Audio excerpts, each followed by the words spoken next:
You know that if you come to the country and you seek asylum, it doesn't automatically make you illegal. Address that as an immigrant myself. This is not about deterring legal immigration. It's about saying we don't want rapists. That's what our immigration laws are, Lindy. And if Republicans don't like it, then do something about it. Change the immigration laws. But they're lazy pricks in Congress who do nothing but fundraise and scratch their asses and sniff their farts. Let me please and they don't do shit. It says you have to apply within a year. Yeah, I know. Okay, ICE should not be arresting people when they go to f***ing court. But there should be checks and balances, right? At the end of the day, there should be checks and balances. The United Kingdom just announced that it will lower the voting age to 16. In terms of that particular voting demographic, they are so deeply impressionable. What's actually interesting is now 25% of Gen Z identify within the LGBTQ umbrella. Yeah. What actually makes that up the most is non-binary and bisexual, which are two of the most transient things. You can just decide tomorrow, I'm not going to be a they, them anymore. You're back.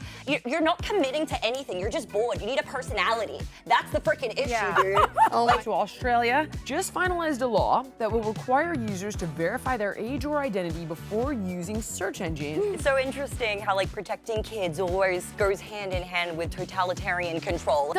We're worried about the children argument is such BS, and it's always the excuse to infringe on people's privacy and their rights. This is crazy.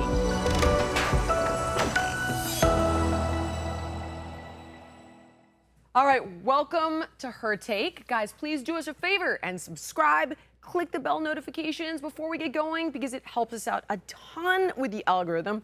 We've got a wild show for you guys today. So we're going to be focusing on terrifying trends that are happening around the world that could be coming to your state if we don't stay vigilant. So, free speech violations in France, ID checks for access to the web in Australia, teens possibly determining election outcomes in Europe. We're going to be breaking it down. And then we're going to dive into a Maha controversy. Boy, did you send me down the rabbit hole on this one. First, Apeel. The FDA approved produce coating designed to extend shelf life by slowing spoilage. Once backed by the Gates Foundation, drawing new scrutiny after comments from Michelle Pfeiffer, of all people, have lit the internet on fire. But first, we're going to be talking about a major shift in U.S. immigration enforcement. Third country deportation. So instead of sending immigrants back to their home countries, the U.S. is now transferring them to some nations with no prior connection to them under legally sanctioned deals. So, for example, in March 2025, the United States deported 238 Venezuelan nationals to El Salvador, where many were detained at the CCOT mega prison. So these individuals, Venezuela refused to take them back, I guess because they're such bad guys. Lindy's going to break that down for us. Migrants from Vietnam, Jamaica, Cuba, Yemen, and Laos have been deported to a country in southern Africa. I've never even heard of this country, called Eswatini. They're being held in solitary confinement under a bilateral agreement. Others, including men from Nigeria and I don't even know how to pronounce this one, Eritrea, were sent to South Sudan under a deal with minimal public disclosure. Now, the Supreme Court cleared this practice in June 2025, allowing the U.S. to proceed without extensive notice or hearings when home countries block repudiation. So in other words, when Venezuela says thanks but no thanks. All right, now, U.S. officials say the policy is legal and necessary. Critics argue it risks violating due process and international norms. It does sound a bit barbaric. Lindy, is it? Lay this out for me. It just a CCOT prison when you're not from El Salvador seems a bit... Well, first of all, this has happened before in American history. We had Remain in Mexico, and it substantially reduced the number of border... Oh, that's the same concept. It's the same concept. I get it. I should have known that. Okay, of course. But it's just in a different repackaging. It's framed a different way. But this Remain in Mexico policy, which, by the way, the Biden administration likes so much, they continued, went from reduced border crossings from 144,000 in May 2019 to under 40,000 by late 2020, okay? So that's a substantial decrease. And just to put it into perspective, these are people that their own home countries don't want them. They don't want to take them back in. They don't want to repatriate them. So a lot of, you mentioned the Venezuelans. Some of them were literal rapists and murderers and hardened criminals that their home countries don't want. And I want to stress, as an immigrant myself, this is not about deterring legal immigration. It's not about saying we don't want immigrants in this country. It's about saying we don't want rapists. We don't want criminals that whose own home countries don't want. And this is a humane process. The third countries have been carefully vetted, and they are financially incentivized to make sure that we respect international laws, that we treat everyone well. That is like a mega prison CCOT. That's my only concern, right? And then I heard about some Venezuelan makeup artist, which I can't actually get. I'm not sure if that's under that's the same structure. I'm not sure that he was repatriated under the. Can I weigh in a little bit? Yeah, well, sure. Yeah, so like when it comes to the Remain in Mexico policy, that actually was a pretty good policy. Biden actually did end it, and that was one of the problems I had with the Biden administration's immigration policies. He let it go on for a while. He let it go on for a little bit, and then he decided to end it following pressure from a portion of his base that wanted to, basically have a complete 180 from Trump's first term as it pertains to immigration. But Remain in Mexico was about still considering the asylum claims of individuals who were seeking asylum in the United States. In this case, there are asylum seekers who never even got a chance to make their case who are being deported. And there's a lack of transparency in regard to who is being deported. I'm not going to take the government's word for it that they're all criminals and they should all be treated this way. And there are concerns based on legal experts and what they're saying about how this process is playing out. There are concerns that there are international laws and certain pacts and treaties that the United States has agreed to that we're now violating as a result of this process.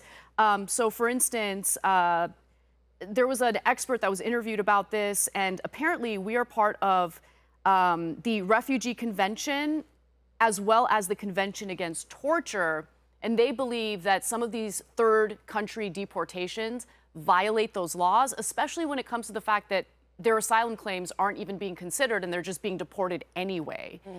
So I'm worried about that. The other thing I'm worried about is, the Trump administration claims that they want to discourage illegal immigration, but make no mistake about it, they've also targeted individuals who are trying to do things legally. So ICE has detained people at their court hearings. They show up to court, they're following the law, they want to make their case, and then they get snatched up and deported. What does that do? That actually discourages other undocumented people in our country who plan to go to the courts, right, to make their case, to avoid doing that and to hide instead. Yeah, I think I understand where you're coming from, but I think the counter argument is that these are undocumented immigrants who shouldn't have been on U.S. soil in the first place. I understand your perspective, but this is just the different take. And also, I want to say that people have every right to make an asylum claim, but they don't have every right to make an asylum claim in the United States. For example, if you're from Honduras, actually, under international law, you make an asylum claim in the first country you arrive in. Yeah, I agree with that. And there are, let me see, if you look at a map, there's Mexico, there's the United States, there's several routes you can take. It's not just one, right? And so if there are 7 countries between the United States and your country, you don't skip all the 6 countries in between just to pick the United States. Yeah, I think I actually think that's a good argument. I completely forgot that. Yeah. So I remember hearing it in passing. But this is the mistake I feel like I've made, right? Because during the Biden administration, I wasn't one of these lefties who was like, no, all undocumented immigrants in the country are fantastic, they're wonderful, they're precious little angels, we must protect them all. What was happening in Colorado, for instance, was the apartment buildings and the gangs taking them over, like Aurora, Colorado. Oh my gosh, that was bananas. This is in Aurora, Colorado. Yeah. I remember everyone on the left was jumping down my throat. How could you believe this fake story? It wasn't fake. In fact, just a few weeks ago, the New York Times did a follow-up on it, and they're like, oh yeah, it turns out that these criminal Venezuelan gangs did take over the apartment complex. Anyway, putting that aside though, I supported what Trump claimed he was going to do with immigration when he was campaigning. But what we have seen is violations of people's human rights, heavy-handed ICE raids, talk about denaturalizing citizens who have done everything the right way, but they have political views that the Trump administration doesn't like. I don't trust the Trump administration on this. And when they claim like they're all criminals, I'm not going to take their word for it. I want to see some transparency here. If they show us who these individuals are, what kind of crimes they were committed of, I'll totally co-sign onto a policy that focuses on those individuals. But when I see people get snatched up at their court hearings when they're following the law, that's a problem. Is that 100% accurate? Yes, it is. I thought they were being detained and then released. No. I saw that in like San Francisco and they were released, and then I think Again, Seattle. I think the counter argument is they shouldn't have been here in the first place if they're illegal immigrants. But if they came to the border seeking asylum, they didn't do it illegally. Also, the argument is that why, if there are several countries between their home country and the United States, why do we let Sure, but that needs to be adjudicated, and right? And also, I think the Trump administration right now feels like it's under siege because they have these activist judges stymieing his policies every step of the way, and him not being able to find judicial relief because there are so many liberal judges. For example, Judge Breyer, who's the brother of former Supreme Court Justice Stephen Breyer, also basically making law from the bench, from my perspective. And another thing is, this is a political argument. This is arguably a winning policy for him with the base. He's eroded some of the support from the general populace has eroded, but the MAGA base loves it.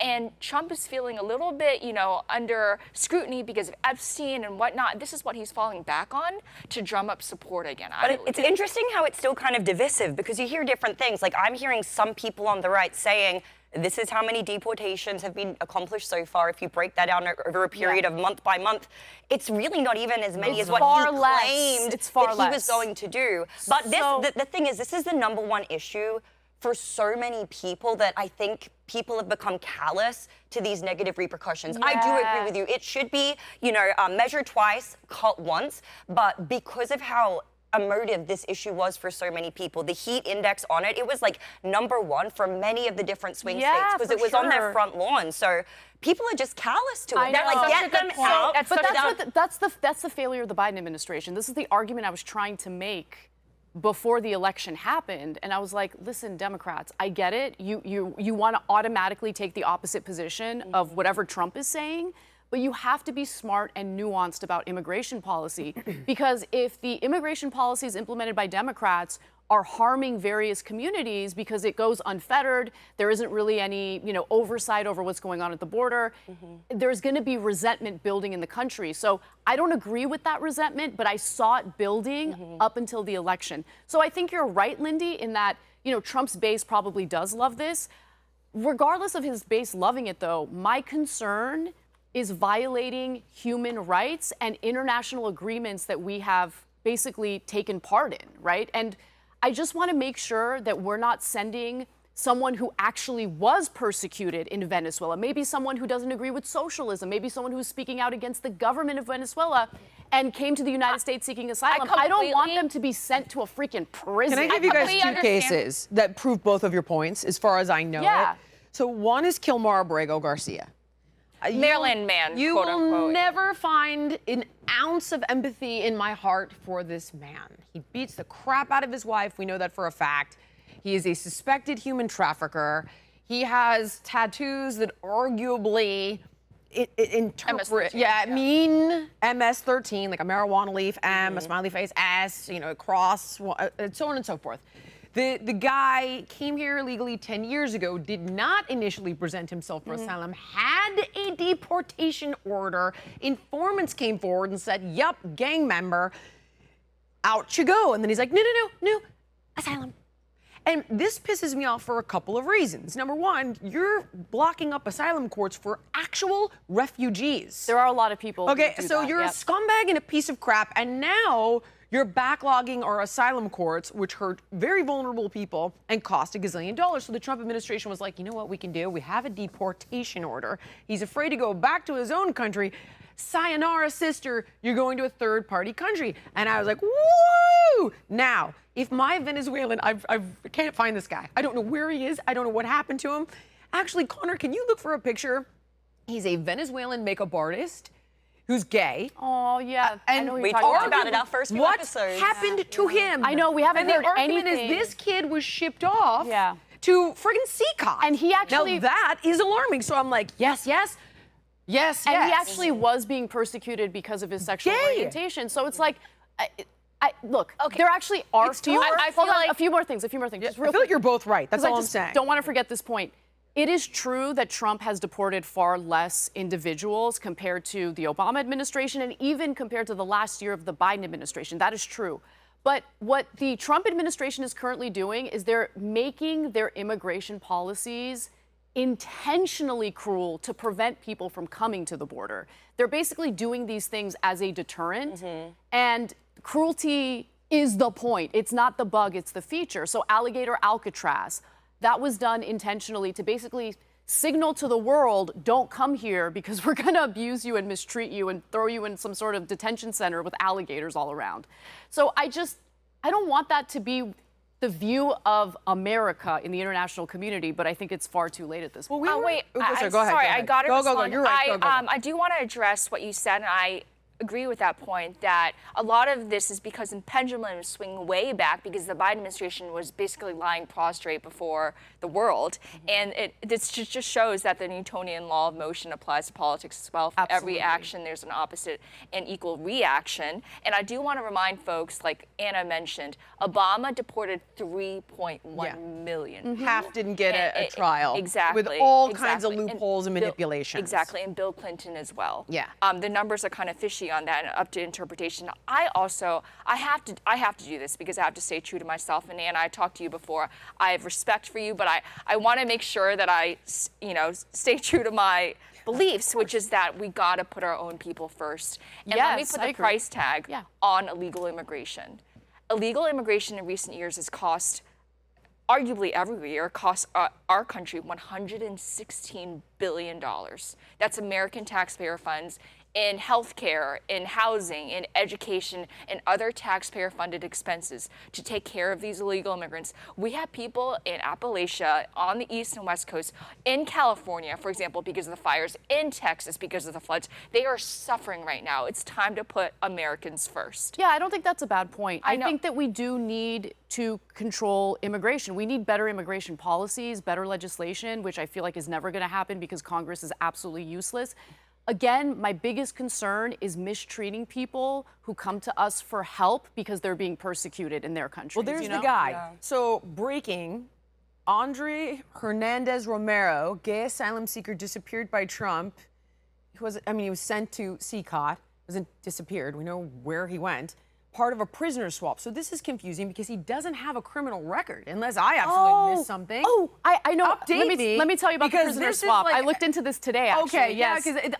And can we also please, I do think that we have agreements with these third countries, though, correct? We do. We're paying them off. Do. Yeah. Okay, but it's not like, so how are we violating any sort of... Wait, hold on. You brought up a really sympathetic story, but can we have the initial photo but I also brought of the Kilmar. rapist and the murderer? He's a piece of crap. There are 5 photos of these hardened criminals who do not deserve to be in our incredible country. Okay, we can go down and talk about the biography. The first guy on the left is a rapist, and they're from countries like Venezuela, Laos, Cambodia. It's listed out. If we want to see the these are the 5 guys that were sent to Africa, right?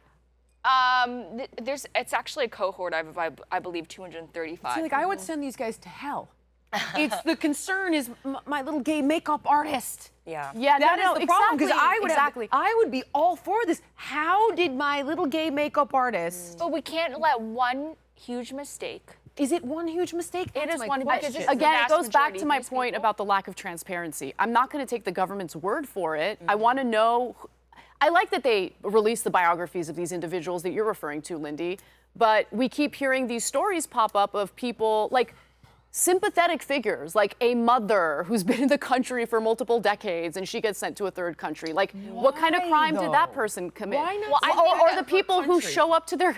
I don't think I should be arresting people at their court hearings. Simply the act of stepping foot on U.S. soil is a violation of our laws. And let me explain why people feel that way. And frankly, I do. It's not true if they're seeking asylum, though. So you're conflating people across the border, or they overstay their visas. Between that country and not everyone in the entire world, billions of people, not everyone has a right to be here. It's a privilege. And I love Arnold Schwarzenegger's take on this. He said, if you're an immigrant, you're a guest in this house. No, I understand that. I love that. But do you think they deserve to be thrown in a prison in El Salvador or some random country in Africa? From my point of view, I want you to stay on. That is my this straw. Is what I'm I feel like that's a straw argument because there's the examples that I brought up are not throwing people in prisons. It's remain in Mexico. I'll give you an example. I'm talking about the remain in Mexico policy right there. No, we're talking about sending people to third countries, and it's not like, hey, we're going to send you over to El Salvador or Costa Rica or whatever, and you're free to figure it out from there. They're being sent to prisons. Let's wait, Connor, can we show the text of the tweet from Tricia McLaughlin, please? They're not being sent to a prison. They're being sent to a third country that we are paying to make sure, and a carefully vetted country to ensure that they are not going to be mistreated. So we just don't want them on if they're not putting them in prison, then they're going to terrorize that country? Like, wait, hold on. I'm confused. Part of the thing I think we are missing here, and this is what I really want to get to the bottom of, unless in the event that I'm wrong, is the reason the vast majority are going, or the people going to third-party countries, the reason they're going. Their home states don't want them. Well, not always, though. Not always. I think it's in this case, yes. Yes, I agree. I agree with you. And we cited Venezuela and Zika. But the asylum piece is the biggest part. 100%. Because what happens is when everybody shows up and they're like, asylum, I need it, I need asylum. There are 3.5 million pending immigration asylum cases. There's no way. They are all refugees. It will cost us a fortune. It will take 4 to 7 years. So Trump's answer is like, okay, you know what? You're afraid to go back to your country. You're here illegally. We're going to deport you over there. That I think is actually what's happening. If we have these agreements with other countries, then technically that is legal. If they're not going to a prison, then I kind of am like, okay, fine. But I do think that's what happened to the gay makeup artist. Is that yes. He said asylum. They said you're here illegally. You don't want to go back there. No problem. You're going over there. They sent him to one CPOC. So that terrible is example. happening here, I just gave you 235 of my work. I know, I but agree Lindy, 100% on that. I think the big picture here is that is why we're doing this third party. I also want to remind you folks that just because they're in a third country doesn't mean they can't apply for asylum. They can do so. I'm not disagreeing with you what about I mean? that. So we just signed a deal. We just signed a deal with Eswatini. Okay, that's an African country. It used to be Swaziland. Okay. Okay, so that's what I've never heard of. I was like, what the hell is Eswatini? Yeah. So the Eswatini, we've been sending. We made a deal with them, and we are now sending undocumented immigrants there. And I wanted to follow up on it to see, like, okay, they're being sent there, and then what? Are they being sent to a prison?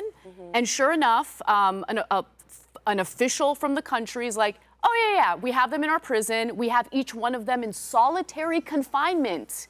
And we're going to try to repatriate them in their country of origin. We don't know how long that's going to take, but indefinitely, these people are going to be in a solitary confinement. Exactly, that's what I mean. They're so bad that their home countries don't want them. And frankly, I don't have sympathy for them.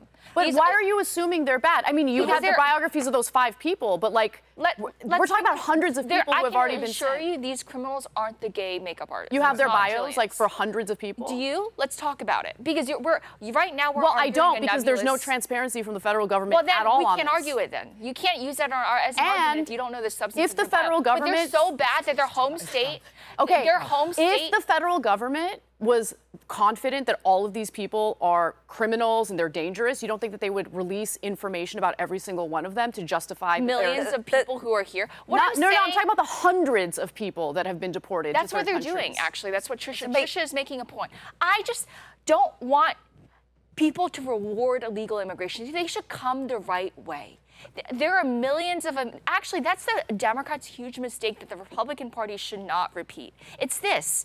If you come to our country the right way, respect our laws, actually engage in the process, you should be rewarded. So since ICE is arresting people at their court hearings, this is a serious question, though. If ICE is currently arresting people when they show up to their court dates, would you venture to say people who are seeking asylum and want to make their case should probably avoid going to court? Is that let me finish my question. Do you think they should avoid going to court to make their asylum claim because they might get arrested by ICE? My answer, again... Because you keep talking about illegal immigration. There's also people who are doing things legally. You're saying that they're legal? I was thinking Hold on, they were you're just saying being they're detained and being released. Hold on, no. I feel like you're... Anna, I really want to answer... Even if... Let's say I'm just asking you. Because I did look into this. I did too. Okay, I'm sure some of them get released, but some of them have been deported. The point that I'm trying to make is even if every single one of them was just temporarily detained and let go, That's a scary situation. That sends a signal to everyone else in the country who's trying to do things legally. Do not go to your court hearing. Well, my question is this. Are you asking, there are two questions that I can't, I want to make sure that we're disentangling it. Number one, is it illegal immigrants who are showing up to court or legal immigrants? They're two different questions. They're making asylum claims. So they're going through the asylum process. So in other words, illegal immigrants.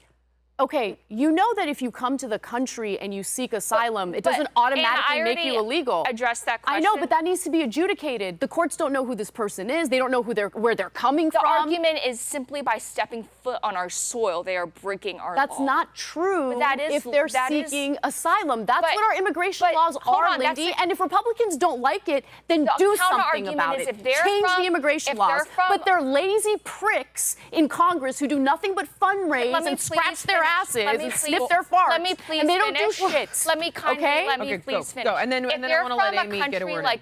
I don't know, Chile, Honduras. There are plenty of countries between the United States and that country. They don't have a right to know. There's plenty in which case they are breaking the law. They also have a year to do it. It says you have to apply within a year. Yeah, I know. Okay, ICE should not be arresting people when they go to fucking court. But there should be checks and balances, right? At the end of the day, there should be checks and balances, and it seems that the argument that Republicans feel, which I do agree with to some extent, it's like if this is so much of an issue, then maybe brute force is absolutely necessary. When brute force is applied, therefore there's going to be mistakes. But it doesn't seem like when you look at the number of people, but it doesn't seem like when you look at the total number of people being deported that it really is even. It's working so much. Illegal crossing into the United States have dropped precipitously under the Trump administration because deterrence works. I think he is doing a tremendous job on this issue. But so far as the number of people who are actually being deported from the country, how is it? It's very hard because, as I mentioned,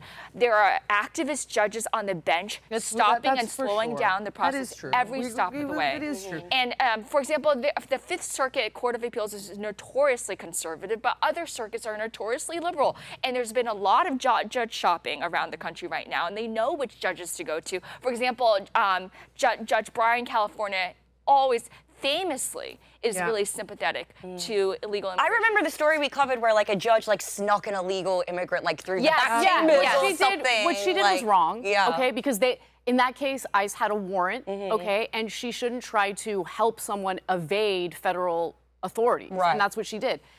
But again, this story, I hate the black and white thinking in this country because it's way more complicated than undocumented bad, we're going to send you out. There are people, again, if you want to discourage people from coming to the border, yeah, you're right, what Trump is doing works. But what are we going to do about people in the country who might have legitimate asylum claims, they're going through the process legally, and they want to make their case before a judge? At that point, the judge can determine whether or not they made a mistake or an error by not going to the first country and decide to deport them that way. At least we're not mistreating people who might have a legitimate asylum claim. And a lot of them are being processed right now. I just don't think we should underestimate how disappointing and how grating it is for the millions of Americans who came here the right way. The tens of thousands of dollars a lot of us paid to do things the right way. Yeah. You know, like when I got the green card, and Amy, you know what I'm talking about. I mean, it's such a rigmarole. Yeah. It's so hard. I mean, what was frustrating for me is like I had to wait a really long time for mine to come, and during that period, you can't even travel back home to go visit anyone. Because you're at the risk of not being able to come back. Exactly. Hold on. Listen, we're going to put a button on this, but I think relitigating illegal immigration versus legal immigration is one thing, and we've done a lot of it, and you all make great points. Specifically, I wanted to target this third-party deportation. And to be fair, I think you both made some very good points. Yeah. I completely see your perspective. I completely see yours. And the truth of the matter is, personally, I think it's hard not to. And there's a lot of nuance here, and it seems like we're skating over it. In other words, you know, how can we protect people when they apply for asylum? They're not doing it right. They're abusing it. You're totally right about that. There's no question that is happening, and it's hurting real people who are refugees. It's backing up our courts. It's costing a fortune. But can I take away the following? It is legal for Trump to be deporting people to third-party countries. If they're not being thrown in prisons then yes, you're right. There's precedent for it. But sometimes they're criminals. But if they're criminals, yeah, obviously, like that makes sense. 235 individuals. I completely saw it, cited it, agree with you. So it's like, it's not black and white, as Anna said. Yeah, that's all I'm saying. There's a lot of research to do for yourself. Think about it. Vote accordingly, but it's, you guys brought up great points. That's what I'm gonna say. Yeah, I think there's actually a lot more agreement than disagreement. I just don't want people who are trying to do things legally to get caught up and you make a punished, great point. you know, and because that is going to discourage people from following the law. And I completely understand what you're saying. I also understand that resources are finite and we just got to triage. And I'm very much in favor of taking care of everyone here first and everyone who apply the right way. And, making sure that we give legal immigrants a chance to thrive rather than spending. Again, let me repeat, we spend $116 billion a year housing illegal immigrants, teaching them, educating them, and paying for their health care. Just the false asylum claims cost billions, and that pisses me off. And it's simply because, as mentioned, there are real people in real danger. Exactly, and Americans, by the way. Are we good to put a button on this one for now? All right, moving on. The United Kingdom just announced that it will lower the voting age to 16 in time for its next general election. Scotland and Wales already allow it for regional votes, and now England and Northern Ireland are set to follow. So their reasoning is that at 16, citizens can work, pay taxes, and enlist in the military. So many argue that they should have a say in the political decisions affecting their futures. They're not alone. Austria, Argentina, Brazil, and Cuba already allow voting at 16. In Germany, Luxembourg, and Malta, it applies in certain elections. And just this week, a bill was introduced into Australia's parliament to do the same, though it's facing pushback. Advocates say it's about expanding civic engagement, while critics argue it risks politicizing an even younger demographic and rigging elections to lean left. Lindy, once again, I lay this at your feet. Yeah, I think the question that we should first ask ourselves, and I think a lot of our viewers are wondering, why should we care what's going on in the United Kingdom? Well, let me tell you why we should care, because oftentimes what's happening in England and Wales and Scotland, it's a canary in the coal mine for what's happening in the United States. Yep. For example, Brexit is the biggest, most prominent example of, I think it would presage Trump. A lot of the underlying sentiment drove and it was an indication of what was going to happen in the United States. Also, the sentiment around illegal immigration in the United Kingdom is echoed here across the pond. And so what's happening right now is under Keir Starmer, the Labour Party is lowering the voting age from 18 to 16 in all UK elections starting in August 2029. It's already happening in Scotland and Wales, but now it's across the United Kingdom. And their argument for this is future-proofing democracy to ensure that the policies and measures the government puts forth actually caters to younger generations. Because right now, the status quo is that a lot of older voters are voting, but not so much younger voters. And a lot of people are in an uproar because they're really upset. They're saying these people have no idea. Their prefrontal cortex hasn't even fully developed. According to some medical studies, men's brains... 20s. Exactly. Jillian, this is your wheel. I mean, it's without question. What's the age for men? 25. And there are some studies. I actually She's 100% right about it. And I have two teenagers. I can speak from an observation. Is it earlier for women? It's much earlier, early 20s for us. And I just want to see. I mean, we all know, right? It's still though 20s. I mean, you could see it with kids. I mean, they are half baked. Yes, my kids make decisions. I'm like, are you there? Is anyone home in there? To be fair, there are plenty of adults, like middle-aged people, who are half baked. I mean, we just saw, I hate to bring it up, but the Coldplay affair with the couple, and I mean, they're in their 50s, right? Like, what are you doing? What are you Exactly, doing, bro? exactly. You're in an arena with your mistress. Right. Allegedly. Yeah. Exactly. There was one study, actually. I dove deep into this last night, and there was one study that said the male brain doesn't fully form until 32. Oh, I had actually thought it was 25. Exactly. 25 is a prevailing opinion, but also there was one that said 32. So they are bringing the age of voting to 16. They're not even allowed to buy pornography, cigarettes. They don't have kids. These people are still in high school, but somehow they are now empowered to make decisions that affect national security, law, policy, and it's just, from my perspective, this is also dangerous because I think Anna and Jillian and Amy, I don't know if about you, but I was deeply indoctrinated in college, in high school, in liberal ideology. I wasn't really presented with a conservative perspective. And so 16-year-olds right now, what they're seeing, even on TikTok, on social media, they are overwhelmed by leftist, I would call it, frankly, propaganda. And so they're not really presented by that point of view. It took me like a year to unlearn some of the stuff that I thought was true. So I would love to get your thoughts on this, but my take right now is that I don't see this happening right now in America, because right now I think what we're experiencing is kind of a conservative renaissance, so to speak. Only among the boys. You think yes, that's true. It is only among the boys. The girls are pissed, and it's Super all libs, about abortion. And every young girl I talk to is like, I'm going to a rally on reproductive rights. They are pissed as hell about that. They are up in arms. I'm not saying they don't have a right to be, but they will go left all day long. Jillian, that's so interesting because abortions are way up. And a lot of that is because of medical abortion. They can just phone it in, and doctors can prescribe. I just think it's so interesting. You're talking exactly. about? Right. Well, abortions and there's abortion pill. Abortion pill. My bad. And also, so Mississippi versus Jackson, that happened in 2022, it overturned Roe. Every single year, abortions are up. So frankly speaking, reproductive rights are not under siege. Good job, conservatives. You guys nailed it.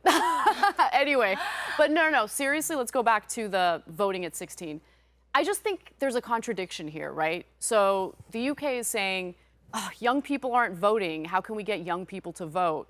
Let's lower the voting age to 16. Like, I'm not really worried about it. I mean, the least reliable voting demographic happens to be young people. Yeah. So I don't think that, look, I don't think that 16 is a good age to make it legal. I think 18 is the perfect age. You're an adult, right? You're able to, even like, I sometimes, I don't know, Anna, because like, I'll give you one example, and I don't mean to interrupt you, but sometimes I even think young college kids who are like, go Mom Donnie. I'm like, you guys have no idea what this means. But they're adults, and adults should be allowed to vote, I hear you, right? And there's a bunch of it's scary when they don't 40-year-olds who vote in they have ideas that I think are insane. And I'm not going to want them to stop voting or prevent them from voting.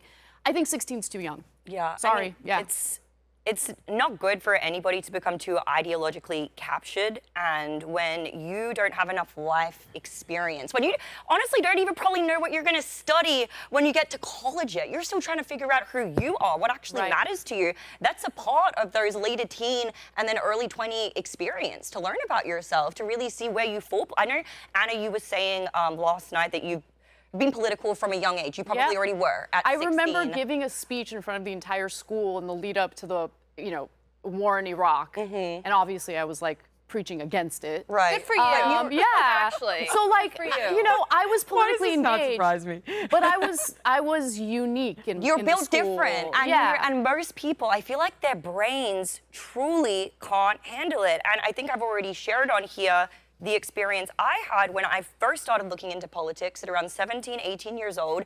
And it blackpilled me so much that I didn't take another look at it until COVID, when I saw how bad it got in Australia. And I was like, what's the difference between Australia's political system and America's? It got me back involved. But when I first started looking into it, I got deeply blackpilled because I went all the way down the rabbit hole. I learned about the deep state, all of these things, and it left me feeling helpless, disenfranchised, disempowered, and I didn't have the tools and faculties available to me at a 17-year-old to be able to vote productively, even if I had that option, because I was ideologically captured without being able to test it up against anything. You bring up a really good point.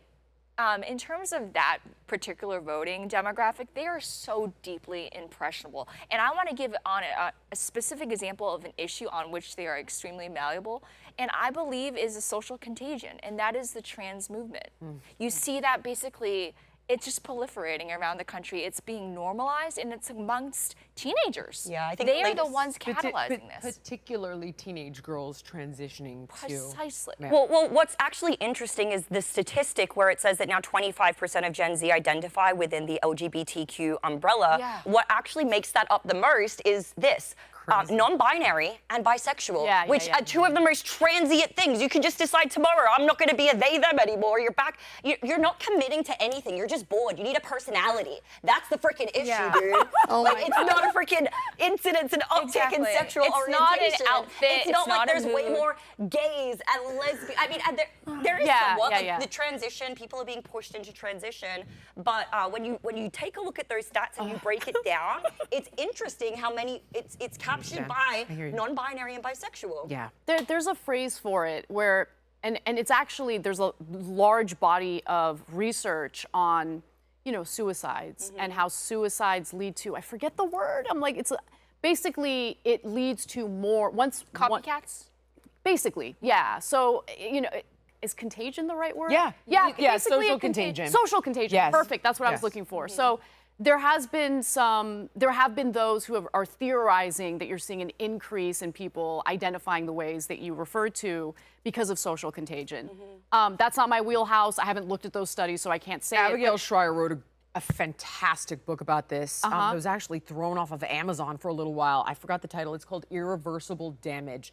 The transgender craze seducing our daughters. It's a must read if you're at all concerned about this. It's a brilliant book. I don't want these very impressionable individuals making decisions that will affect our nuclear arsenal potentially, because they would be voting for president. I don't want it affecting my tax laws or my private property. Exactly. I love my kids, but I remember as a young kid thinking communism sounded great because it sounded fair. Right. I was like, well, I don't understand. Why wouldn't we do this? Then everybody gets the same amount, and that seems utopian. Right. Now at 50, I'm like, this is a terrible idea. Yeah, I think it's silly. Like 18 is a good age. Yeah. Again, they're adults. I feel comfortable with 18.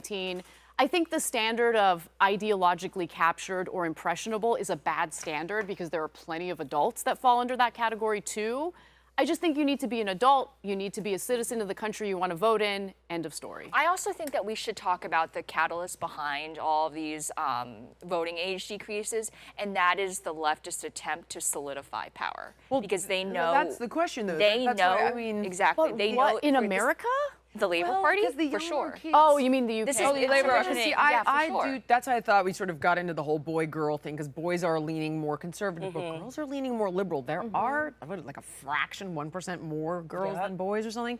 But the question is, does it equal out? And it's interesting. We're going to talk about it in a upcoming episode. Go, it's actually it's the Here's next the joke. one. This is the one. No. I'm going to talk about it Australia now. But what I was going to say, that's why there's a dating crisis right now amongst young people. Yeah. One of the main reasons is because they're converging so much politically that they're not able to find any common ground. I can't wait to talk about that. Yeah. Really Future episodes, guys. I know we're going to segue out of this, but I do want to put just one final cherry on top. If we're going to talk about young people, we should also talk about people who are in clear cognitive decline and thinking that they can run our country at age 86. Oh my God. Yes. There has to be a discussion around that as well, on both ends. That's such an uncomfortable discussion because I agree. I want to avoid another Biden debacle. That was a debacle that we should never have again because I agree. Our nation was faced with that choice. But what policy we decide on and how it's implemented is important because there are, obviously, look, Trump isn't that far in age. That's why I think. And his cognitive ability is obviously very different from that of Biden's, exactly. Exactly. So I don't think it should be about age. I think it should be about cognitive function. Yeah, agreed. All right, well, moving on to another age-related issue. There's a story that's flying under the radar, but it could redefine the internet access as we know it. So Australia, often dubbed the test kitchen of the world, just finalized a law that will require users to verify their age or identity before using search engines like Google and Bing. So this mandate rolls out December 27th, 2025, and it applies to anyone logged into a search account with enforcement backed by massive fines. Up to 50 million Australian dollars per breach. So is the goal to protect kids or like blow online anonymity? How's this going to work? Spy on citizens. Okay, Amy? It's so interesting how like protecting kids always goes hand in hand with totalitarian control. Apparently these two things are not how that works. Mutually exclusive. Think of the children, right? Yeah. Obviously, guys, if you're in America, you're no stranger to having to present your ID. Most of us don't have any objections to it unless you're like a diehard Second Amendment person, right? Maybe you have some issues issues with that. For most people, the clear delineation between overreach is kind of difficult to see, right? But I think we could all agree that needing to show your ID just to be able to use the internet, to use a search engine is crazy. Is definitely taking There are parental controls. There's no reason for this. Yeah. I can control anything on my kid's phone. Yeah, we're worried about the children argument is such BS, and it's always the excuse to infringe on people's privacy and their rights. This is crazy. It is crazy. Yeah. And leading experts are saying it. If we could pull up, I think I have a screenshot of the article. Experts are sounding the alarm. This could compromise Australia's privacy online and may not do much to protect young people, so brazenly calling that out. And I have not seen anything like this anywhere else in the world. And with that, I need to come back to Jillian's point, because she's not using hyperbole when she said that Australia is the test kitchen of the world. It's very true, and this is why we should care about the laws that are rolling out in Australia, because oftentimes the US and other countries are like 5 to 6 years behind, and they will then implement those things. I totally agree with you on this. I am very concerned about it. So, I read up on it because I was curious, like, is this really as bad as it seems on the surface? It's even worse. So it basically will create a digital trail of everything you do online 100%. that would easily be available to any government if they want to spy on you, keep tabs on you, whatever it is. I'm also worried about like hackers and maybe even blackmail, right? Because if there's a database indicating, because you're literally using not just your ID, but they would use facial recognition as well. It's a digital ID. If you want to use, like, you want to watch porn or whatever, right? Like, and so there's some pervy guys that, like, they can't help themselves. They're going to do it. But I worry about them because what they're watching, there's going to be a trail of, because they're literally submitting their face and their digital ID in order to do it. 100%.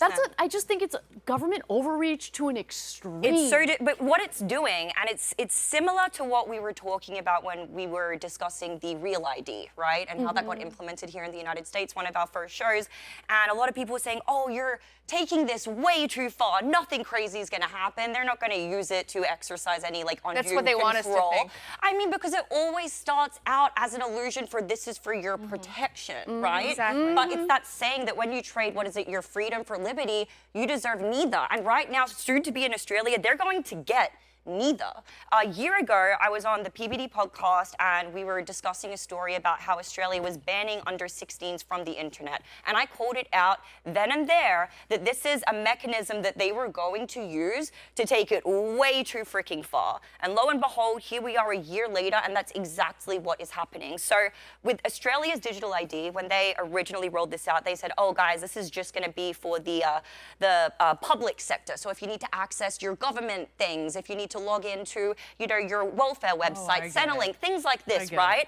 And then slowly but surely, it started inching and creeping into the private sector. And now you're going to need to scan your face to use the freaking internet. And the issue is, it's creating a framework for a totalitarian surveillance state. Does that mean it's going to become it in the next year, 5 years, 10 years, 20 years? Maybe not, but the foundation is what they're creating right now. And if they're going to test that style of system, CCP type system, social credit type system, anywhere in the world, in any Western country, you can bet your ass it's going to be Australia, because we have a very similar cultural makeup to the United States.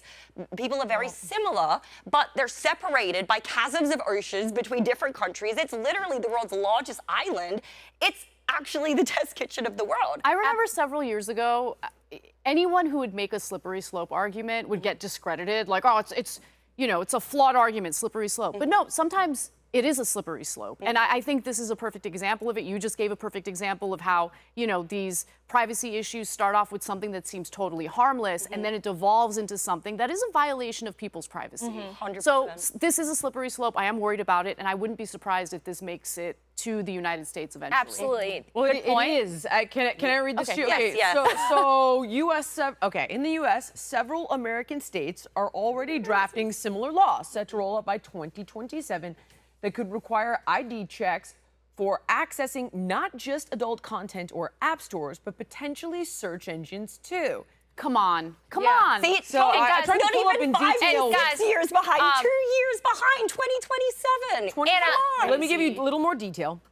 25 plus states already enforce ID-based access for porn sites, with more joining. Now, you can get around this at the moment with VPNs. Right. Because if you're in Florida, but you use a VPN, they don't know where you are. So if you're in a state that could potentially allow it, you could ping yourself from Germany or whatever the hell. At least 3 states, Utah, Texas, and Louisiana, are extending these checks to app stores, which is ridiculous because my kids need my approval to download that on their phone. So I don't get that at all. Again, there are parental controls on the phone. Multiple states are pushing age consent verification for social media use by minors. So it's definitely creeping. Similar. As you suggest. By the way, I just want to say that it's not just a slippery slope. The slope has slipped. Yeah. Like, this We're is down. happening right now. Like, we're way down there. And I love that you brought up the CCP's social credit score, because let's talk about what that's for. It's to debank people. It's to raise their interest rates. If they do say something that the government doesn't like, their interest rates go up. Their kid can't go to the school that they want. Can't travel. Banned off trains. Exactly. It will impact every aspect of your life. And it's not just East Asia, it's Canada. It's happening right now. People are getting debanked, especially during the COVID era. People are getting debanked for saying the wrong thing, for going against the Trudeau regime. So this is not a hypothetical. This is reality, folks. And I just want to say, for us older folks, I'm glad I grew up in... Older folks? I don't know what you're talking about, okay? 25. Well, I'm just glad that I grew up in the 90s, in the 2000s. I don't have a history of, my online history isn't following me around. We were able to live without we had a childhood without social media. Yes. That's so good. It was so good. We can all agree that social media generally is bad for young people. And that's the point that they're trying to make with this. Oh, it's so much better for their mental health. Think of the children. Connor, do you have the video and the timestamps I provided you?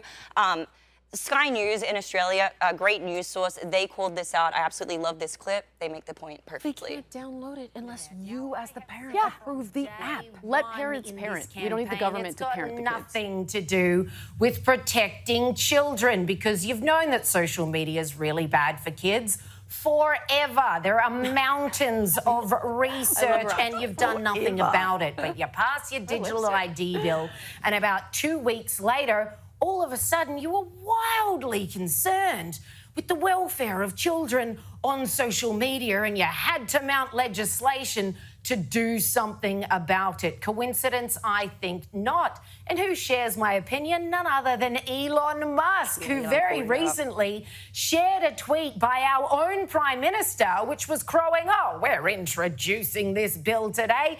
Elon Musk rightly writes, seems like a backdoor way to control access to the internet by all Australians. Riddle me this. If this is about protecting children, why, as Senator Matt Canavan discovered today, why isn't Pornhub, the biggest pornography platform in the world, why isn't it included on the list of websites that kids will not be able to... Right? What? Right? Wow. You'd think that just screams sloppy to me. If you're going to push this child protection narrative, at least, kind of get your ducks in, or at least pretend to do the bare minimum, right? Yeah, they're not even trying. Isn't that wild? They will find a way around this, because somebody's parent will leave something open and whatever. I mean, because at the end of the day... Kids are ingenious. Kids They'll find a they way. will work 24/7 to get around you. And that's the one conversation I've had with my kids is, I'm like, guys, if you're working on this 24/7, I got other things to do. You are going to beat me at this game. So you got to be involved, and you got to do your absolute best, but they'll find a way around this as well. Maybe even if this is really for them. Maybe this will lead to a reemergence of in-person porn shops. Maybe this is a job-creating, idea. You said that so serious. Oh my God. I was thinking, Stimulate small business. Okay, yeah, I mean, upside. Sure. Amy, you talk about the transition of ideas and sentiments from Australia to the United Kingdom into the United States, and I was wondering about that and what was catalyzing that. And I wonder if it's just Rupert Murdoch and his empire and his media, apparatus that basically spreads ideas from one continent to the next, because he has a footprint all over the place, and it starts in Australia. That is his home base. Let's not forget that. Pilot program. Exactly. That's what I mean. Commonwealth countries specifically, so like Australia and then Canada, like all the Commonwealth countries. It doesn't matter where they're located. Those are the ones that seem to be most impacted by these different. It's not just this issue, though. I mean, just the conservative resurgence started in Australia, and then we're seeing it here. I just think it's really remarkable, and if I were to bet, it would be because of the Murdoch influence. Interesting. Yeah, it's interesting. I hadn't thought of it. Yeah. Speaking of terrifying global trends, as mentioned, we've got a third for you. So I read about this, couldn't wrap my head around it, and sent Anna down a rabbit hole. You sure did.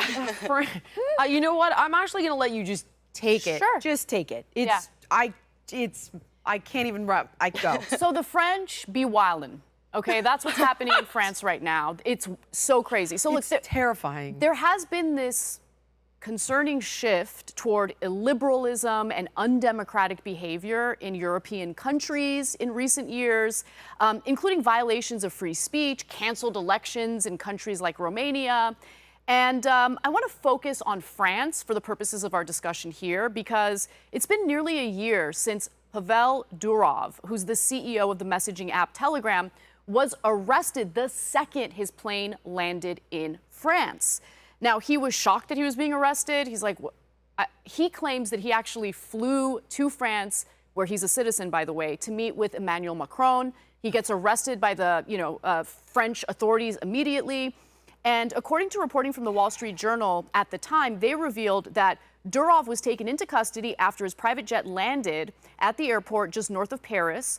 Russia's foreign ministry demanded access for its diplomats to the 39-year-old tech entrepreneur. He was born in Russia, but and it's thought that he was targeted by the French specifically because he was born in Russia. But it's important to know that he actually does not have a good relationship with the Russian government. He left Russia because of the fact that he was also the founder of a social media site in Russia known as VK, and the Kremlin wanted access to people's private information, and he refused to hand it over. And so that pressure became too unbearable. He leaves Russia. So he's Goes to France. This guy's out of the frying pan. This guy's a libertarian, and he really cares about privacy. Okay, Telegram doesn't collect private data. That's what I was going to ask. Exactly. Right? That and like Signal. There's a couple of them that you can't capture anything from. Exactly. Them. Yeah. So I don't know exactly why he was targeted. The French have their cover story that I'm not buying into at all. His detention comes amid growing concern in Europe about Telegram's use by pedophiles, drug traffickers, and other criminals. French media reported that his detention was related to an investigation opened into Telegram's role in spreading child pornography and the platform's alleged refusal to cooperate with authorities in cracking down. So that sounds pretty serious, right? I remember that, and I thought he was like bad guy number one. So did I. I really was. This is a couple years ago. This was last year when he got arrested. Okay. In August of 2024. I remember buying that completely and not, by the way, doing any homework into it until. Because you hear child porn, and it's like, that's a bad guy. That's a bad guy, right? I don't care if he got arrested, but no, he is not accused of engaging in any of that criminality. What the authorities are accusing him of, and Telegram of, is refusing to cooperate with authorities in identifying the individuals who are engaged in criminality. But is he really guilty of that? Buckle up, and we're going to go for a ride, and I'll show you whether or not that's true. Now, in 2006, as I mentioned, he started the social media, Facebook-like media site. I don't know how to pronounce it, so I'm just going to say VK. The Kremlin demanded information about its users. He resisted. By 2011, the site had become a tool for critics of Vladimir Putin to organize mass protests to challenge his rule. That's why Putin wanted this data on Telegram users. To the credit of Durov, he's like, no, I'm not going to hand it over. Sorry. And I'm concerned that France wants this data for a similar reason. So he left Russia in 2014 due to that continued pressure. But back to his arrest in France. All of these allegations made against him were denied by Durov and Telegram. Telegram says that we comply with the Digital Services Act, the European Union law that requires large social media companies to counter the exchange of illegal content, goods, and services on their platforms. and that Telegram has yet to be designated by the EU as a very large platform that would need to abide by those rules. However, it turns out that Durov and Telegram actually did have a pathway for French authorities to submit a request if they have, they've gone through the proper legal protocols, and then he'll hand over the data, right? But it has to go through a process. And in this interview with Tucker Carlson, he explains what that process is and how long that process was available to the authorities prior to his arrest. Take a look. I asked the French policeman, why haven't you been following the European law and serving your legal requests in the way prescribed by this law, right? It's defined by the Digital Services Act, and it's there. You can Google the process. You can read the privacy policy of Telegram. It's easily accessible on the website. So why didn't you do it? And they didn't answer, but thanks God they started to do it. And then they started to receive responses helping them to identify criminal suspects, meaning we would disclose IP address and phone number of people who were suspects in criminal investigations when we received court orders signed by a judge. Right. And this was something that we had in place since a year ago before that. So it's not something that the French have forced us to do. It's something that we already had in place. We had a company in Belgium.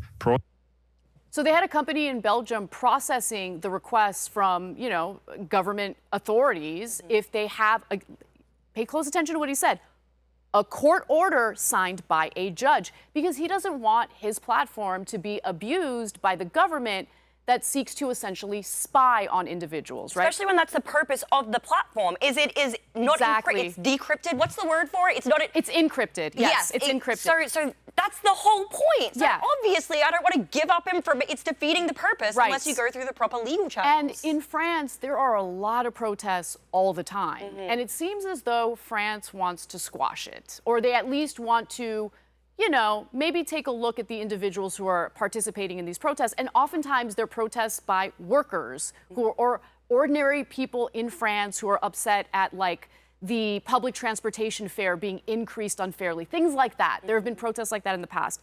Now, additionally, Durov has nothing to hide and travels frequently in Europe, Telegram said. It is absurd to claim that a platform or its owner are responsible for abuse of that platform. We're awaiting a prompt resolution of the situation. It's important to keep in mind, after his arrest, he was forced to remain in France as this investigation continues. He has not been charged with anything, so he can't leave France, which, by the way, really interesting. The Wall Street Journal uncovered that he and Telegram were being spied on by both the French and UAE, two countries that he has citizenship in, beginning in 2017. Oh, wow. France gave him citizenship in 2021. That's bizarre. And same with the UAE. They gave him citizenship after they began spying on Telegram and spying on him. Wow. So there's something really fishy happening here. Right. I think it's sick that there's just an investigation. He hasn't been charged with anything, yet he's being punished by not being allowed to leave France. And I'm sorry, I don't think any government official should have access to anyone's data unless they have a court order or a warrant, something signed by a judge. There needs to be probable cause. 100%. So I really respect the fact that Durov is like, no, you need to do this through the proper legal channels. We have a web page on our site that explains what the process is and how you can do it. He asked the French authorities, why didn't you go through this process? So if you're really concerned about the, pedophiles and the sex traffickers and whatever. There's a pathway to get that information. Yeah, and why didn't they do it? It's legal and they're cooperating, which I actually did not know. Yep. And I thought they weren't. I know. It's crazy the fact that you need to do a deep dive on every headline. On everything, yes. I was like, well, of course this is happening. Of course bad people are using this to exploit kids and sell drugs and trade arms. And this guy just wants money and he's not cooperating because then all that I did not until I saw this one headline. And it went with the theme of we were doing in the show, did a little more digging, and I was like, all right, this seems crazy, this can't be real, and sent it to Anna, and then it just got worse the more you looked into it. And just so you guys know my biases, because of preconditioning and the way the media reported about him, I kind of started my research in this story with my own preconceived notions. I thought, no, this guy's obviously, there's something shady afoot, I'm gonna dig super deep. No, the shadiness actually comes from the government of France.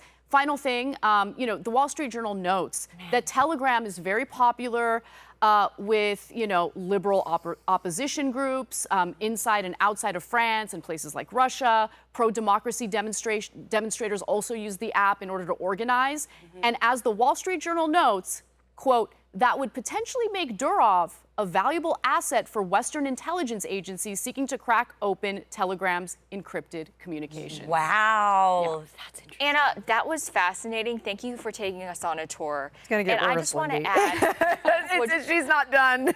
No, that's pretty much it. That's like I just want to the add. pen thing, though. Did you see that one? I did. I didn't dig into that though, so I feel kind of uncomfortable. I do want to add. Yeah. Everything you said was so fascinating and eye-opening. I want to add what the macro environment right now is in France.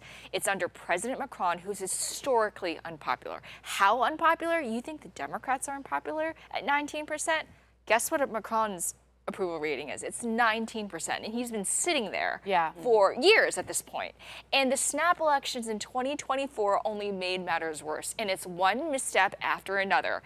And frankly, the highest rating throughout his presidency, I kid you not, was a whopping 31%. That was his peak, okay? So this is like, obviously they're afraid, and that's why they're doing things like this. That's why I'm... And to Jillian's point, I have to dig a little deeper into the story to know what the laws are. Yeah, like Marine Le Pen. The issue is the hypocrisy that I took away from it, so I'll just give you this.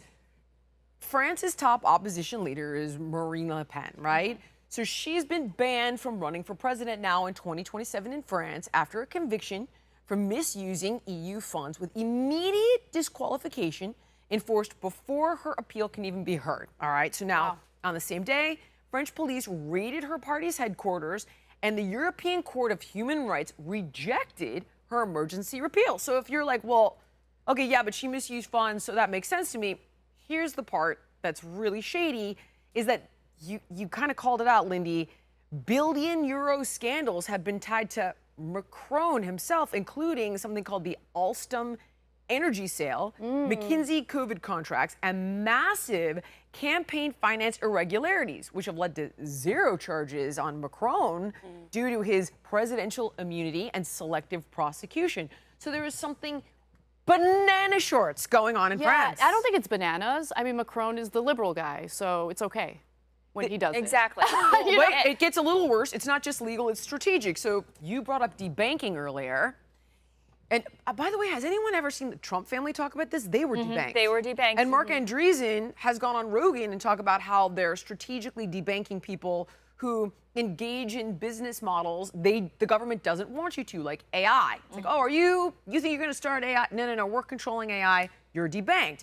So the financial system itself has been weaponized. France's far-right RN party was debanked, shut out of traditional funding, and forced to rely on Russian loans, which were later used to smear those people as foreign agents. So they were forced to take Russian loans because they were debanked, but then so they went to Russia. They used that to say, you're a foreign agent. Right. Aha. And then the same cordon sanitaire, whatever the hell that means, I guess the same playbook, was used to isolate the far right. It's now being deployed against the populist left, who oppose EU authority, NATO alignment, and technocratic rule. Yep. So it's like, it's these tools. Listen, I hope everyone knows I was being sarcastic when I said it's okay when the liberal does the financial crimes. No, I think that if you have a legal standard, that standard needs to be applied equally, regardless of political affiliation. I actually do have a problem.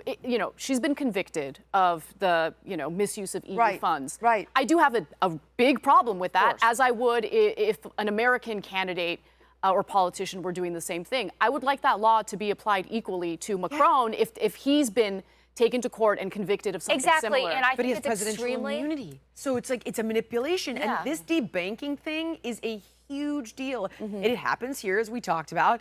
It's happening all over the world. It's a weaponization of a globalist agenda, period. That is really what this show is about. That's precisely right, and I think it's extremely fishy that the indictment came down after she managed to solidify 31.4% through the National Rally, which is her party. So the timing, I mean, just a coincidence? I don't think so. And by the way, right now Macron is seen as a bastion of democracy in Europe, because right now he's seen that, because right now, because Trump is withdrawing from the kind of, not officially, but he's demanding that they raise their defense spending to 5% of their GDP. He's making a variety of claims. He's kind of, the pivot to Asia is still happening right now, and they're loosening their ties to our Western alliance, which I think is a terrible idea, with all due respect. But all this is happening, so it's leaving Macron in a power vacuum. He's taking that power vacuum and snatching the opportunity to portray himself as the one defender of European values against Putin.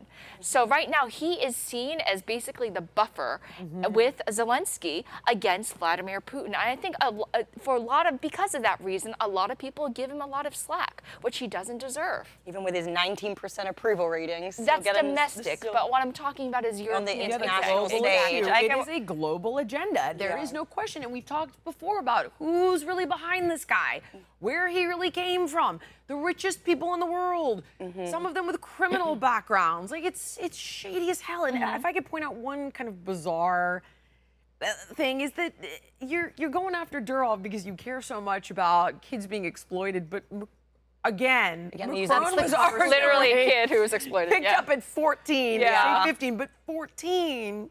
It's a little bit ironic. Brigitte Macron, who they claim was 40, but Candace suggests is really was 44 at the time. Like, really? I don't know. It's scary stuff. It's scary stuff. And I do love, though, that we now have things like Telegram and things like Reddit, so you can fight back, you can organize. Until they try to persecute you like they did with this guy. And what is annoying is, like, he's not the one distributing the material. He simply created the platform. And it's important to have platforms like that. Yes, they will require some policing, obviously, but through the proper legal channels. And it's such a simple story. I don't get why they've complicated this. They've tried to make it seem like he's doing all of these, like, when you break down the story to its nuts and bolts, he created a platform that allows anonymity. People did some bad shit, and because they're not going through the proper legal channels, he's still locked up? I didn't even know he was still unable to travel. He's not locked up, so I didn't know he was still in that position. But he had to post, like, a €5 million bail in order to get out of. You know, it's interesting because, like, you listen to his interview with Tucker Carlson, and he's so, like, ridiculously fair to France. Did you listen to that? Yeah. Because he's just like, Tucker's like, they put you, like, in prison. He's like, well, it was a room, and it had, like, a yoga mat for a bed, and they did feed me well, so I wouldn't call it a prison. And he's like, were you allowed to leave? He's like, no. He's like, okay, it's a prison. But the other thing is, after he posted bail, they just said, like, sorry, we're investigating you, so you're not allowed to leave the country. And Telegram is based in the UAE. By the way, the UAE was also spying on him in 2017, along with France, which again begs the question, why did you guys give him citizenship in your countries if you thought he was such a bad actor? Another thing I want to point out is that this is just one weapon in the arsenal that they're using right now, because they are also going after Facebook, X, and a variety of platforms. President Trump actually had to step in and say, stop that nonsense right now. Stop going after our tech companies. Well, he's using, I love the phrase that you used yesterday. Trump has a hammer, and he uses it all the time. Yeah, he has one speed. Exactly. It's just tariff mode. And so it's not just Telegram, it's all of these companies, which really leads me to believe that they're afraid what the people will say. Of course. Yeah. Is there any end in sight for this guy? Like, is there any, like, a date or anything for proceedings? Yes. Anything like that? So apparently there's a certain amount of time in which France can legally force someone they're investigating to stay in the country. And once that time is up, they have to either charge him with something or let him go. But that day hasn't come yet. It's approaching soon. I just think it's wild that he's not, like, facing a trial at the moment. He's not facing any charges. It's like, we think you're a bad guy, so we're just going to keep you here and keep investigating you. They've been spying on him since 2017. What more can you investigate? Do you think he was being so fair to France out of fear of maybe retaliation, maybe them coming down harder or anything like that? So I watched, I'm telling you, I really did go down the rabbit hole because I wanted to understand this guy's characteristics. Because he did seem very like mild-mannered during this interview with Tucker. No, it's just who he is. Okay. And he's a libertarian. He's a real libertarian who doesn't agree with government overreach, and he sees this effort to get data on private citizens using his platform as government overreach. He's happy to comply as it pertains to probable cause and a court order signed by a judge to get information on individuals who are suspected of committing actual crimes. But he's not going to like willy-nilly hand over data to government authorities. That's actually really admirable. I agree. Do you know when the interview was taped with Tucker? About a year ago. Because Jillian brought up a really interesting point yesterday. You said that Tucker doesn't use a computer because you're afraid that people... they're going to plant deeply incriminating things. I'm just wondering if his interview with this man impacted his thinking along those lines because he saw it happen. Maybe. It's definitely possible. One other thing I really want to hone in on for a second, in the event that people are unfamiliar with the term debanked or what it means to be debanked, it is absolute 100% excommunication. You cannot function in society as we know it. Your accounts are closed, your funds are frozen, you have denial of services, you can't get credit, you can't pay people. That is it. And since in America, our government can't legally do those kinds of things, they lean on private institutions like the banks to just wipe you out. And you shut your businesses down. To paralyze you. 100%. So just so you realize, Eric Trump is suing, okay, so I remember this, in March 2025, Eric Trump, alongside Donald J. Trump's revocable trust and other Trump-related entities, filed a lawsuit in Florida against Capital One, alleging they were debanked in 2021, and the suit claims that Capital One closed more than 300 of their bank accounts. Wow. Many without notice, accusing the bank of politically motivated actions, which, I mean... So this is a very dangerous tool. Absolutely, a very dangerous tool that's being weaponized and scares the crap out of me. Something similar is actually happening in the States right now with Armenians. I forget which bank it is, but there was a bank that decided we're not going to do business with Armenians because, look, it's a bit of a stereotype, but you know, Medicare fraud is an issue. Are you serious? And so they're That's like, actually racist then. Yeah.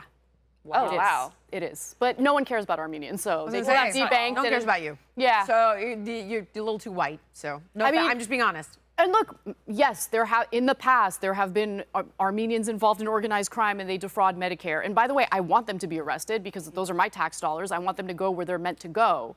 But to just make a blanket, ban on Armenians, I think it is insane. Can I make one just quick point? A little off topic, but this is why we should be sounding the alarm on CBDCs. If you guys ever see any legislation that is soon going to be presented, call your local congressperson, tell them to vote against it because debanking is happening, it's real, and it will be that much easier for them to do and to completely switch off your access to funds.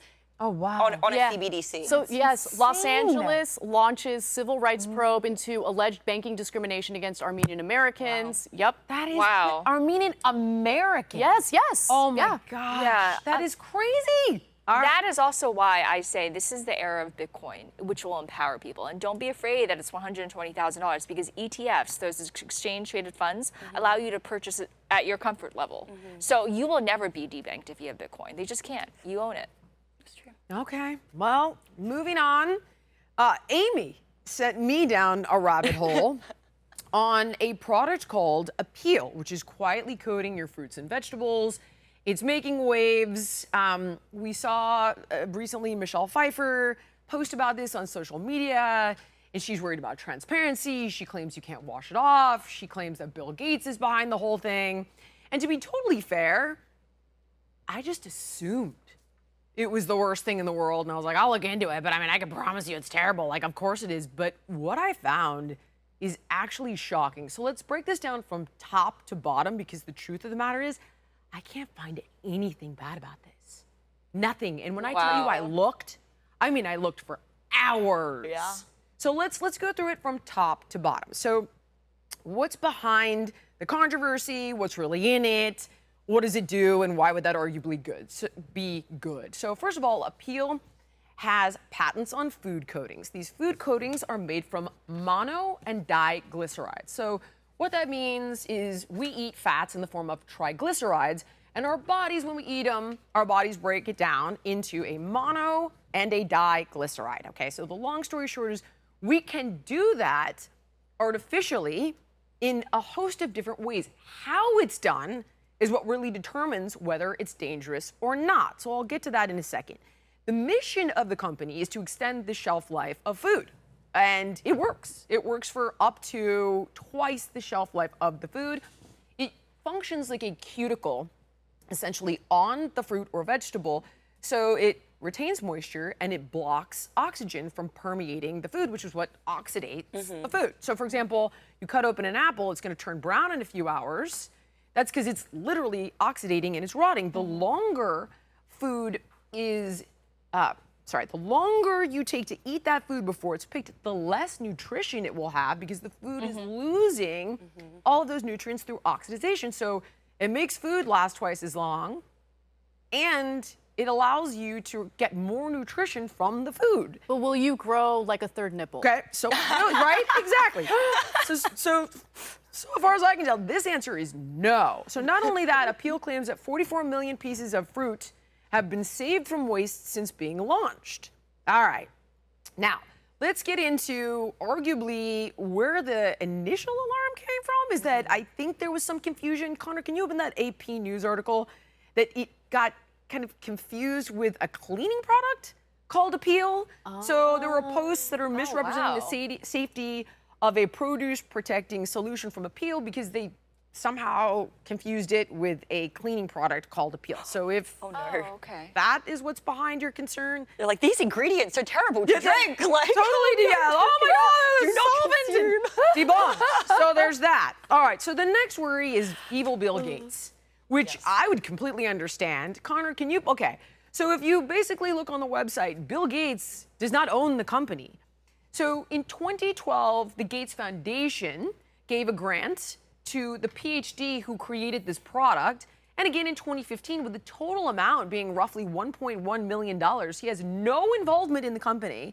He makes no money from the company. So everyone's like, it's Bill Gates, it must be evil, which, I mean, I have to admit I often know myself. But he's not involved. It was a grant to help people in sub-Saharan Africa get food, which is a separate conversation. But nevertheless, all right, now, Apeel has two products. One is called Apeel. So this one is not approved for USDA organic use. I'll explain that in a second. The second one is called Apeel. Now, this has been pulled from the market, not because it's toxic. So the reason it was given the USDA organic label is because it has a natural fungicide. So these products are simply distilled mono and diglycerides, right? But the Apeel had baking soda and citric acid to function as a fungicide. Leave that up for me, Connor. So because those are organic fungicides, it got the organic label. But then classification got a little muddy, people went a little crazy, and they're like, yeah, but you're suggesting that it's an organic food product, and it's not because it went in under being an organic fungicide. So they've pulled it, but only because of classification to reformulate one more time, because it wasn't pulled due to dangers or anything like that. All right, so we're moving on from there, right? So what else are we worried about? Well, if it's not Bill Gates, it's not a cleaning product? It's not a cleaning product. You can't wash it off. That's totally not true. You can wash it off. It comes right off, scrubbing with hot water. Yeah, you can. I don't know where this came from. You can wash it off. I think whenever there's a story about messing with food, people understandably, it gets their dander up. And it gets my dander up because obviously living in America, you have big business bribing our politicians. For sure. And our government agencies. And our food supply is pretty unhealthy, right? There are pesticides, all sorts of things, injecting chickens with antibiotics. There's all sorts of stuff going on. Yeah. But I think this story is a perfect example of how we should always do our due diligence. I got a lot more for you, though. And never get caught up in hysteria, even if our best instincts want us to, because again, my best instincts would be suspicious of this as well, but I'm really happy to hear that it's actually not bad. When I sent it to you, let me keep going, okay? So the other thing is, you know, they don't disclose their ingredients. It says proprietary blend. They do disclose the ingredients. They don't disclose the percentage of mono to diglycerides as their proprietary blend. And most products don't. They don't list percentages. No, they don't. That is the proprietary component. Those are the ingredients. Right. Okay, now, oh my God, this is so crazy. So they're concerned, if you literally go to ChatGPT and you ask it, what should I be worried about here? It's going to give you a list of concerns. And I was like, but this doesn't make sense. So let me give you those concerns.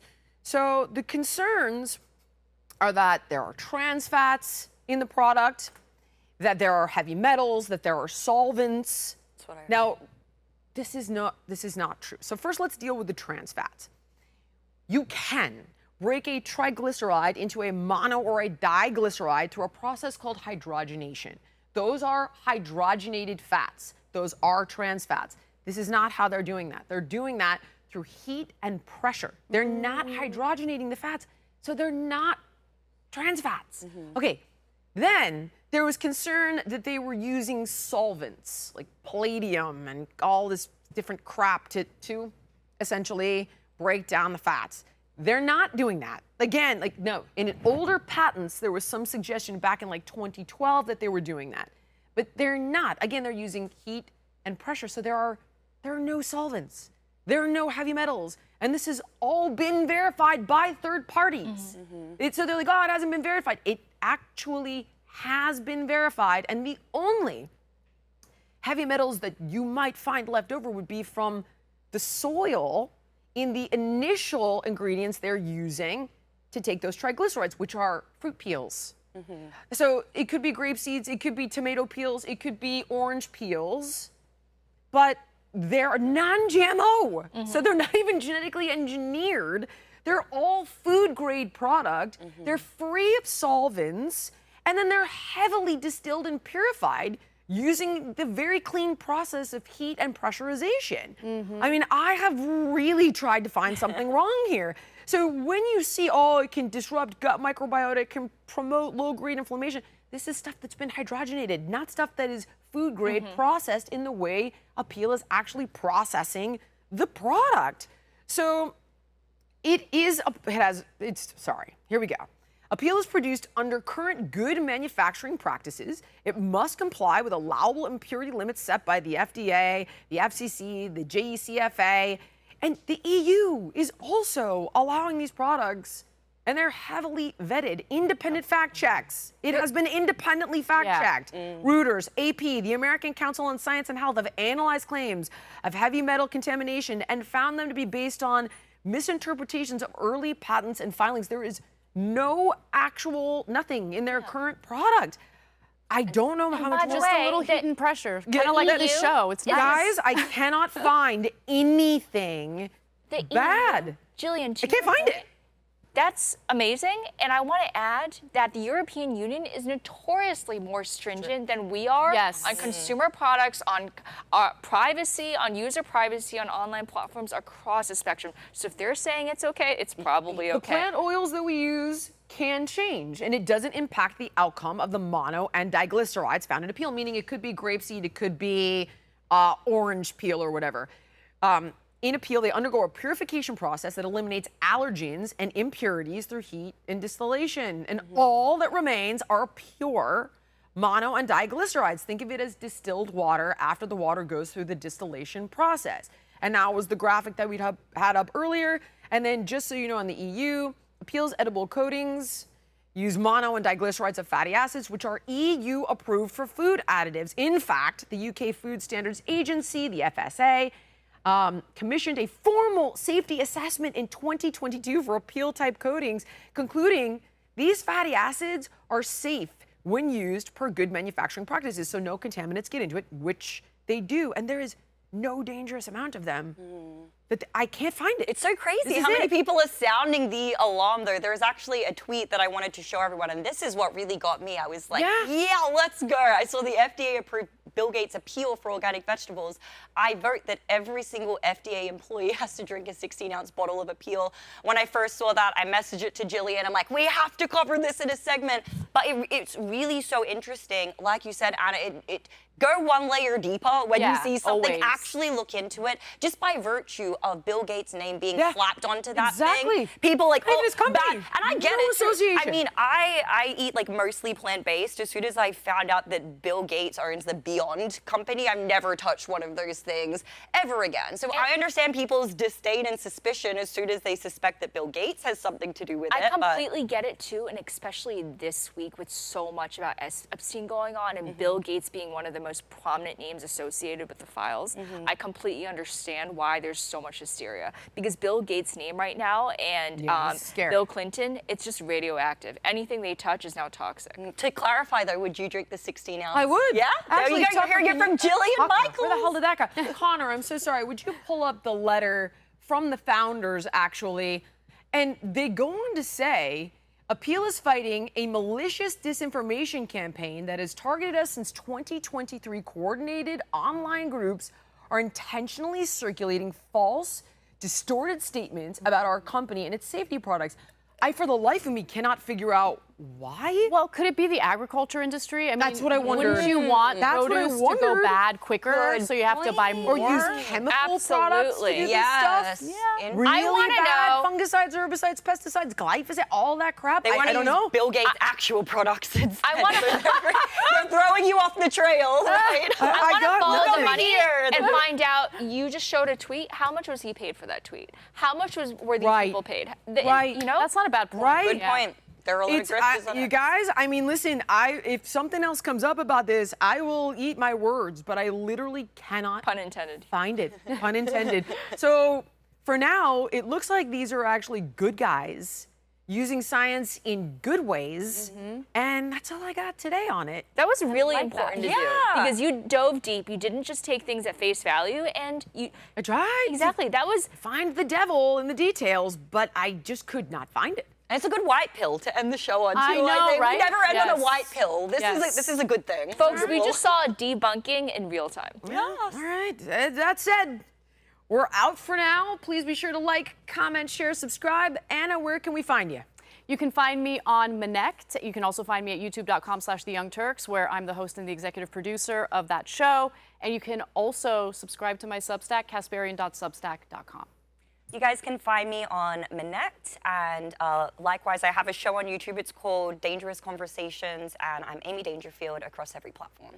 I'm on Manect, and I'm Lindy Lee on everything. Thank you. Nice, guys. We'll see you next time.